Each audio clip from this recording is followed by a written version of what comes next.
بڑا مزے کا ایک واقعہ ہوا جو ہم نے بڑا شغل لگایا, لوگوں نے بڑا مزہ لیا. ایک بڑی مزے کی حدیث ہے جس کو میں نے کوٹ کیا تھا. یہ حدیث ہے, صحیح بخاری کی حدیث ہے کہ حضرت عائشہ نے فرمایا, سوری سنن ابن ماجہ کی حدیث ہے, بڑی مشہور حدیث ہے. اس پہ مسلمانوں کو, جو مسلمان عالم ہے, مفتی ہیں, ان کو بڑی بیچاروں کو بڑی شرمندگی کا اٹھانا پڑتا ہے. اس حدیث میں لکھا ہوا ہے, جو سلفی جو ہیں, سلفی لوگ, وہ تو اس کو مانتے ہی مانتے ہیں, کیونکہ سلفی ہر حدیث کو مانتے ہیں سچا, حسن اور صحیح حدیث کو سچا مانتے ہیں. اچھا جی, تو اس میں حضرت عائشہ نے فرمایا کہ ایک آیت جس میں رجم کی سزا تھی, جو زنا کرتے ہیں ان کو پتھر مار مار کے مار دو, وہ, اور بریسٹ فیڈ کی, یعنی ایک ایڈلٹ کو, یہ لکھا ہوا ایڈلٹ یعنی ایک جوان آدمی کو اپنی چھاتی سے دودھ پلانے والی قرآن کی آیت, یعنی دو آیتیں, چھاتی سے دودھ پلا کے اس کو اپنا منہ پہلا دودھ پلایا بیٹا بنانے کے لیے, اور رجم کی سزا والی جو آیتیں تھیں دو, وہ ایک صفحے کے اوپر لکھی ہوئی تھی اور حضرت عائشہ کے تکیے کے نیچے تھیں. تو جب حضرت محمد دنیا سے کوچ فرما گئے اپنے اللہ میں خالق حقیقی سے جا ملے, جب وہ خیبر کے موقع پہ یہودی نے زہر دیا, اس کا زہر کا اثر پا گئے اور اللہ میاں نے ان کی مدد نہیں کی, تو اس وقت حضرت عائشہ اور سارے رشتہ دار جو تھے ان میں بزی تھے حضرت محمد کی عیادت کے لیے. تو ایک بکری آئی, بھیڑ آئی, بھیڑ, اور وہ آیتیں کھا گئی. قرآن کی ادھر ادھر زیر زبر بھی تو کچھ آیتیں غائب ہو گئی, بھیڑیں کھا گئی. یعنی دیکھو ذرا, اگر میں نے کوئی, یہ میرا پیپر ہے, اس کے اندر میں کچھ اپنی اسٹریٹجی بنا رہا تھا کرکٹ کی, میں کیپٹن ہوں نا, سیمی فائنل ہار گئے خیر, تو اس کی میں اسٹریٹجی بنا رہا تھا. دیکھو میری اسٹریٹجی ایک بے معنی سی کرکٹ کی گیم کی اسٹریٹجی محفوظ ہے, کوئی بکرا کتا بلا آ کے اس کو نہیں کھایا, کوئی آگ نہیں لگی اسے, یہ محفوظ ہے. لیکن کائنات کو بنانے والے, رات کو جب آ کے ستارے دیکھیں, اتنے ستارے ٹمٹماتے ہوئے نظر آتے ہیں, ان سب کا جو خالق ہے, ڈیزائنر, دا گرینڈ آرکیٹیکٹ جو ہے, انجینئر, وہ اس نے آیت لکھی, بکری کھا گئی. شاید ہو سکتا اللہ میں نے کہا یار یہ آیت کچھ زیادہ ہی ہو گئی ہے, تو میرا خیال بکری بھیجتے ہیں, بکری کھا جائے گی. اچھا, تو یہ وہ آیتیں ہیں, بڑی بڑی امبیرسنگ حدیث ہے. تو اس کے اوپر شیخ البانی نے ایک فتویٰ دیا. البانی 90s میں میرا خیال فوت ہو گئے, جو سلفیوں کا سب سے, یعنی ماڈرن دنیا میں سلفیوں کا سب سے جو ریسپیکٹڈ اسکالر ہے, وہ شیخ البانی ہے. اب شیخ البانی نے سے پوچھا گیا اکثر کہ بھائی یہ جو, اگر ہم نے کسی ایڈلٹ کو, یعنی کسی بچے کو نہیں, کسی جوان آدمی کو اس عورت کا رشتہ دار بنانا ہے تو کیا کریں؟ تو انہوں نے کہا کہ یہ جو ہم نے اگر کسی جوان مرد کو اپنی عورت کا رشتہ دار دودھ پلا بیٹا بنانا ہے تاکہ اس کے اوپر کوئی گندی نظر نہ ہو. فرض کریں آپ کا کوئی دوست ہے, امیجن کریں, اب آپ دوست سے جان بھی نہیں چھڑا سکتے اور آپ کو شک ہے کہ یار کہ میری بیوی پہ لائنیں نہ مار رہا ہو. تو اللہ میاں کا یہ طریقہ تھا, اور اس کے اوپر بے تحاشا حدیثیں, اور حدیثیں میں بھی آپ کو دکھاتا ہوں ایک دور, کہ اس بجائے اس کے کہ وہ آپس میں ڈنگ ڈونگ نہ کر لیں, تو آپ اس کو اپنی عورت کا دودھ پلا دیں.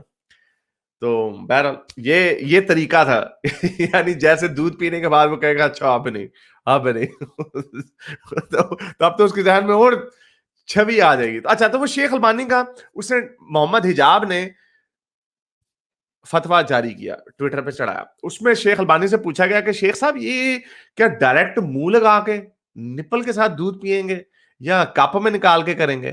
تو شیخ البانی نے کہا کہ اس کے اوپر کوئی واضح بات نہیں ہے, لیکن مجھے اس پہ کوئی اعتراض نہیں کہ منہ لگا کے مجھے شرم آ رہی. یہ آپ کے شیخ البانی کی جب فوٹو تو آپ کو دکھایا. تو اب وہ فتویٰ انہوں نے, شیخ البانی نے دیا کہ کوئی بات نہیں, 30 سال کا بندہ, آپ کی بیوی, آپ کو اس پہ شک ہے, اگر آپ نے اس کو اپنا دودھ پلایا بیٹا بنانا تو اس کو اپنی بیوی کا دودھ پلا دو منہ لگا کے, ڈائریکٹلی نپل کے ساتھ.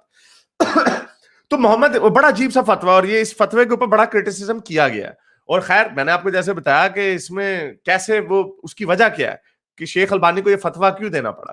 اس لیے بہت سارے مسلمان کہتے ہیں نہیں اس کو ویسے اپنے چھاتی سے دودھ نکال کے نا کپ میں ڈال کے پھر پلا دو, کپ میں ڈال کے, حالانکہ جو عربی میں لکھا گیا اس میں کپ میں ڈالنے کا کوئی ایسا واقعہ نہیں ہے. تو محمد حجاب کو یہ بڑا برا لگا فتویٰ. تو محمد حجاب نے, جو ایک بندہ اس کی سپورٹ میں کہہ رہا تھا کہ بھائی یہ فتویٰ لیگل ہے, آپ نے اگر دودھ پلانا ہے چھاتی سے کوئی بات نہیں. تو محمد حجاب نے غصے میں آ کے کہا کہ اچھا تو کیا میں تمہاری بیگم کی چھاتی سے بھی چوس چوس کے دودھ نکال سکتا ہوں تاکہ وہ میرا محرم بن جائے, تاکہ میں اس کا محرم بن جاؤں. تو یہ ایک بھائی ہیں بو نور, انہوں نے کہا یہ کس قسم کی بکواس تم کر رہے ہو, تمہیں شرم آنی چاہیے محمد. پھر محمد حجاب نے کہا اس میں کیا غلط بات ہے بھائی, اگر یہ حلال ہے تو کیا ہے اس میں.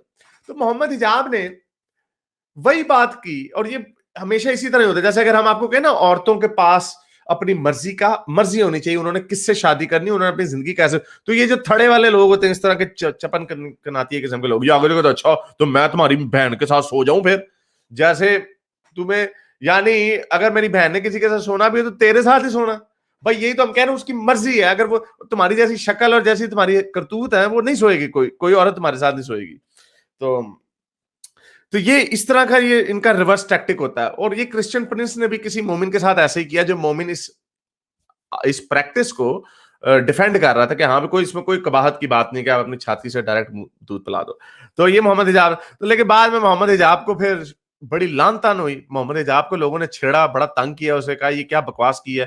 تو پھر اس نے پہلے کلا بازیاں مارنے کی کوشش کی, اس نے کہا مجھے ٹریماڈول, میں دوائیاں کھا رہا ہوں, میری بیک میں بڑی پرابلم ہے تو اس کی وجہ سے میں دوائیاں کھا رہا ہوں. حالانکہ ٹریماڈول ایک ایسپرین ڈسپرین کی طرح کی ہوتی ہے, اس سے آپ کا دماغ خراب نہیں ہوتا, اس کا دماغ ویسے ہی خراب ہے محمد حجاب کا.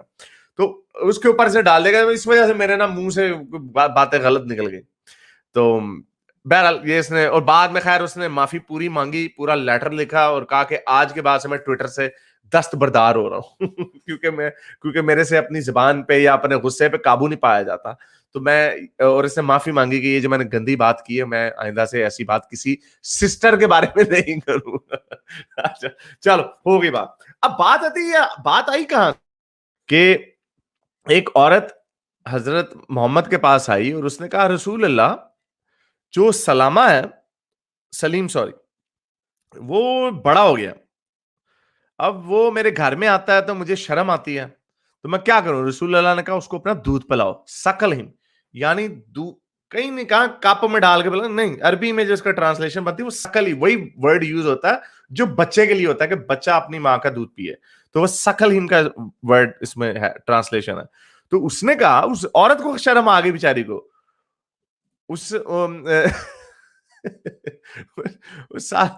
عورت کو بیچاری کو شرم آ گئی. وہ کہتی رسول اللہ میں اس کو کیسے اپنا دودھ پلاؤں, وہ تو ایک گرون اپ آدمی ہے, وہ تو پورا پائی ہے ایک. تو حضرت محمد نے آگے سے مسکرایا اور انہوں نے کہا کہ مجھے پتا ہے کہ وہ ایک گرون اپ آدمی ہے.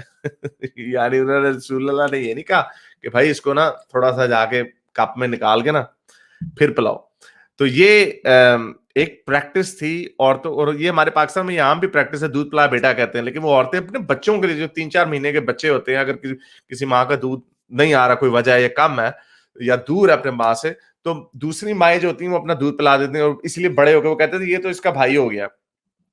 تو یہ صحیح مسلم کی ایک اور حدیث ہے, اس میں تھوڑا ڈیٹیل میں بتایا کہ حضرت عائشہ نے ام سلمہ کو ڈانٹا, ایک اور عورت کو انہوں نے ڈانٹا کہ بھائی تم حضرت محمد کے قول کو مانتی نہیں ہو. حضرت محمد نے کہا ہے کہ اگر تم کسی کو اپنا دودھ پلاؤ گی چھاتی سے تو وہ اس کا بھائی بن جائے گا, وہ اس کا بچہ بن جائے گا. تو یہ اس کی حدیث ہے, اس کو آپ جا کے دیکھ سکتے ہیں. تو یہ سارا چکر جو ہے یہ یہاں سے چلا. شیخ البانی نے یہ بات کیوں کہی, انہوں نے اس لیے کہی کیونکہ یہ حدیث موجود ہے, اور اس کے اوپر محمد حجاب نے اعتراض کیوں کیا اور ایسی گھٹیا بات کی کہ کسی جو بھائی جو کہہ رہا ہے, ان کا مومن بھائی کہہ رہا ہے کہ ہاں اس میں کوئی بری بات نہیں, تو وہ آگے سے کہتا ہے ہاں چلو پھر میں تمہاری بیوی کا آگے دودھ پیتا ہوں. کیا میرے اس نیک کام کو جاری رکھنے کے لیے مجھے پے پیل یا پیٹریون پہ ضرور سپورٹ کیجیے تاکہ میں اپنا پیغام زیادہ سے زیادہ لوگوں تک پہنچا سکوں.